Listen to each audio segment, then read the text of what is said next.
अस्सलाम वालेकुम दोस्तों, उम्मीद है सब लोग खैरियत से होंगे। आज की इस वीडियो में हम लोग डिस्कस करेंगे आप लोग जो है वो किस तरह से लॉगिन करेंगे पैक की वेबसाइट पे, पेपर किस तरह से जनरेट होंगे, क्योंकि पेपर अपलोड हो चुके हैं और जनरेट भी हो रहे हैं। आज पैक के पेपर 3 क्लास से 8 क्लास तक ये second term school based assessment के एग्ज़ाम है।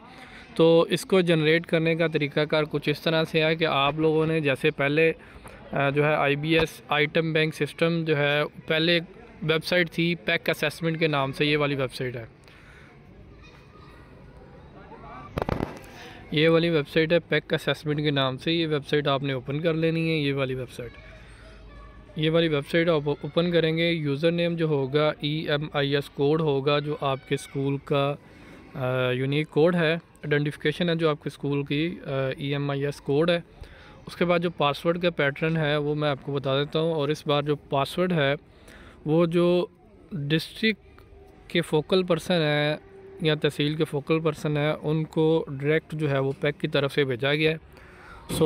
लास्ट टाइम शेयर कर दिए गए थे, लेकिन इस बार वो जो है जो लास्ट टाइम थे वो नहीं है, इस बार चेंज है। तो लास्ट टाइम जो है वो ऐसे सर्कुलेट हो गए थे व्हाट्सएप ग्रुप्स में, लेकिन इस बार जो है ना वो डायरेक्ट फोकल पर्सन को ही सेंड हुए हैं। वो मैं आपको एक पैटर्न भी शेयर कर देता हूँ कि वो किस तरह से आपने उसको यूज़ करते हुए पैक असेसमेंट की वेबसाइट को उस ओपन करके और आपने लॉगिन किस तरह से करना है। कुछ जगह पे ये पासवर्ड है पैक 78601, तो ये रॉन्ग है, इनवैलिड है, ये पासवर्ड नहीं है। तो सब हेड को AEO को ये इंस्ट्रक्शन जो है वो चलेगी है। तो सब लोग जो है वो इसी को रूल को फॉलो करते हुए इसको लॉगिन कर रहे हैं। तो इसको लॉगिन करने का तरीकाकार ये है कि आपने पहले ये वेबसाइट ओपन कर लेनी। ये वाली वेबसाइट जो है, ये नीचे जो URL दिया हुआ है,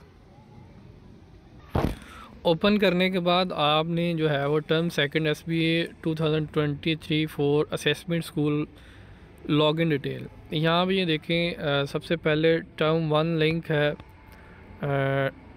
packAssessment.com, और उसके अलावा यूज़र नेम जो आपका होगा EMIS कोड ऑफ स्कूल होगा।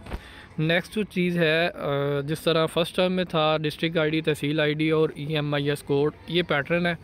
इसमें आपने पहले डिस्ट्रिक्ट ID यूज़ करनी है, फिर तहसील ID यूज़ करनी है, और उसके बाद जो है वो आपने EMIS कोड लिखना है।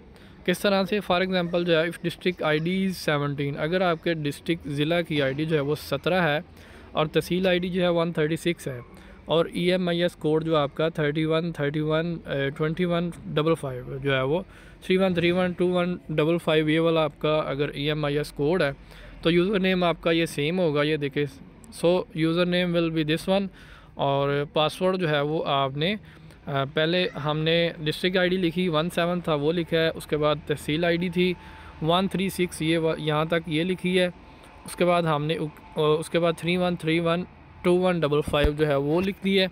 लिखने के बाद वो आपके पास, ये मैं आपको चेक करवा देता हूँ किस तरह से लॉगिन हो जाएगा। ये देखें जी, इसमें आपको हाइड की हुई है तहसील की और डिस्ट्रिक्ट की कुछ IDs।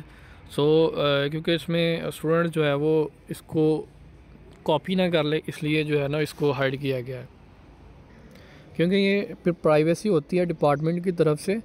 इस वजह से इसको जो है वो हाइड किया गया ताकि पेपर जो है वो पहले से ही जनरेट ना हो जाए। उसके बाद आपने गूगल को ओपन कर लेना है। गूगल ओपन करने के बाद आपने जो है जनाब, गूगल ओपन करने के बाद आपने यहाँ पे लिखना है पैक असेसमेंट, ये वाला पैक असेसमेंट लिखेंगे तो इसको packAssessment.com, ये वाली वेबसाइट, तो आपके पास जो है वो वेबसाइट ओपन हो जाएगी। क्योंकि आज फर्स्ट डे है तो काफ़ी लोग इसको एक्सेस कर रहे हैं, तो इस वजह से थोड़ी वेबसाइट जो है वो स्लो है। ये वेबसाइट ओपन होगी हमारे पास। ये देखें, स्कूल साइड लॉगिन पैनल 2024 ये वाला आ गया है।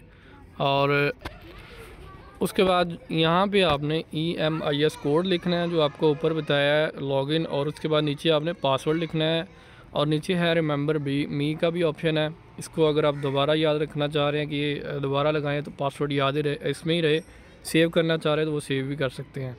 आपने EMIS कोड, यूज़र नेम और पासवर्ड नीचे जो आपको पैटर्न बताया उसी तरह लगा के आपने इसको साइन इन कर लेना है। आपने साइन इन करेंगे तो हमारे पास इस तरह से ये आ जाएगा generate paper click below for generation of new paper from pack item bank system IBS and print और सेव फॉर लेटर यूज़। आप इसको प्रिंट लेते जाएं साथ साथ या सेव करते जाएं, वो आपके ऊपर डिपेंड करता है। हम लोग जो है वो जनरेट पे क्लिक करेंगे, ये वाला नीचे जनरेट का ऑप्शन है, जनरेट पे क्लिक करेंगे तो हमारे पास जब जनरेट पे क्लिक किया तो हमारे पास इस तरह से ये शो हो जाएगा। और आपने यहाँ पे सिलेक्ट पेपर ग्रेड आपने सेलेक्ट करना है, किस ग्रेड का आप पेपर जनरेट करना चाह रहे हैं। फॉर एग्ज़ाम्पल क्लास 6 का जनरेट करना चाह रहे हैं तो नीचे है सेलेक्ट पेपर सब्जेक्ट, उसका सब्जेक्ट आपने सेलेक्ट करना है जिस सब्जेक्ट का करना चाह रहे हैं। फॉर एग्ज़ाम्पल साइंस है तो साइंस पे क्लिक करेंगे, उसके बाद सेलेक्ट सेक्शन आ गया ABC, जो भी सेक्शन है वो आप क्लिक करेंगे। एक सेक्शन पे क्लिक करते हैं तो मैं ये देखें आ रहा है paper for section A already exist, ये paper for section A already जो है वो एग्जिस्ट है। सो इसलिए जो है इसको ओके मैंने ओके पे क्लिक कर दिया। अब अगर नहीं जनरेट हुआ होगा तो ये जनरेट हो जाएगा। तो एक चीज़ आपने नोट करनी है, सम टाइम ये होता है कि कुछ MCQs जो है वो मिसिंग होते हैं किसी पेपर के। सिर्फ कुछ पेपर ऐसे हैं किसी सब्जेक्ट में, जैसे इंग्लिश का है 7 का, या इसी तरह कंप्यूटर साइंस का एक क्लास का भी इशू था और एक क्लास 7 का आई थिंक उर्दू का भी इशू था।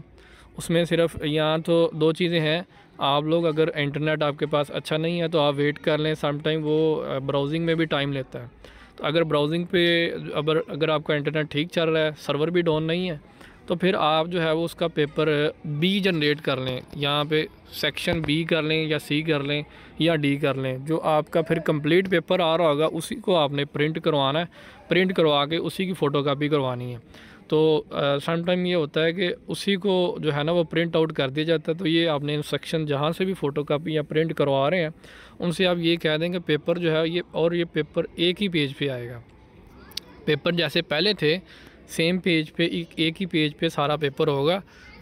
लास्ट टाइम के पेपर हैं कुछ वो एक ही पेज पे प्रिंट हुए थे, तो ये पेपर सभी पेपर जो हैं वो हर सब्जेक्ट का एक एक पेज पे ये प्रिंट हो जाएगा। तो आप लोग इसको प्रिंट कर लेंगे। ये मैं आपको चेक करवाता हूँ। अब ये देखें हमारे पास जो है ये सारे सेक्शन आ रहे हैं। ये 4 क्लास के पेपर हैं तो इसमें सेक्शन B ये इसलिए जनरेट की गए हैं B वाले क्योंकि A इनके मिसिंग थे। अब ये फॉर एग्ज़ाम्पल 8 का कंप्यूटर है, मैं आपको चेक करवा देता हूँ नीचे से। कंप्यूटर 8 का ये आपको MCQs नज़र आ रहे होंगे, तो ये नीचे से आप देखेंगे MCQs नज़र आ रहे हैं। तो ये MCQs जो हैं वो यहाँ तक MCQs ही हैं। जो इसका सेक्शन A है पेपर का, इसमें सिर्फ़ और सिर्फ MCQs 10 दिए हुए हैं। इसमें जो है वो सब्जेक्टिव नहीं है, इंशाइया ऐसा नहीं है। तो इसलिए इसका सेक्शन जो है हमने B जनरेट किया है। तो आपने जिधर से भी आप कॉपी करवा रहे हैं तो अभी यही इंस्ट्रक्शन है कि आप लोग जो है वो B सेक्शन ट्राई कर लें या C सेक्शन ट्राई कर लें, वो आप उसी को फ़ोटोकॉपी करवाएं। अगर आपने इसको जो है वो करवा लिया तो फिर आपके लिए ये इशू बनेगा। सो ये अगर किसी का क्वेश्चन हो तो कमेंट सेक्शन में ज़रूर आगाह करें। तो ये आपको लॉगिन डिटेल और पेपर जनरेट करने का प्रॉपर जो है वो आपको गाइड कर दिया है कि आप किस तरह से पेपर जो है वो जनरेट कर सकते हैं। और लास्ट चीज़ ये है कि अगर आप लोग जब पेपर जनरेट कर लें तो आप काइंडली इसको 1 बाय 1 जो है वो चेक भी कर लें। 4-5 पेपर में इशू है कि उसमें 4 क्लास के भी कुछ पेपर्स हैं, उसमें इंशाइया जो है वो नहीं है। जैसे मैं आपको चेक करवाया कि उसमें भी इंशाइया नहीं है 8 कंप्यूटर में। तो इसी तरह और 4 क्लास के भी हैं कुछ पेपर, उसमें इंशाइया बिल्कुल नहीं है। तो ये आप लोगों ने एहतियात करनी है कि जिनका इंशाइया नहीं है उसको आपने पहले रिव्यू कर लें 1 बाय 1। इनको यहाँ पे क्लिक करके ना जनरेट कर लें। जनरेट करने के बाद आप 1 बाय 1 चेक कर लें कि सब ओके हैं। तो उसके बाद आप इसको प्रिंट आउट करने के लिए जिससे भी करवाने या जिसको भी करने के लिए देने उसको कहें, क्योंकि अगर इशू बना मतलब उसमें सिर्फ MCQs हुए या कुछ मिसिंग हुआ तो फिर जब आपने जो जिस दिन पेपर हुआ तो आपके लिए मसला बनेगा। आपने फ़ोटोकॉपी भी करवा लेनी है तो आपके फिर जो है यहाँ आपको दोबारा से क्वेश्चन लिखवाने पड़ेंगे तो पैसे ज़ाया होंगे। तो बेहतर यही है कि आप लोग पहले से एहतियातन इसको चेक कर लें। सो बहुत शुक्रिया दोस्तों, अस्सलाम वालेकुम जी, अल्लाह हाफिज़।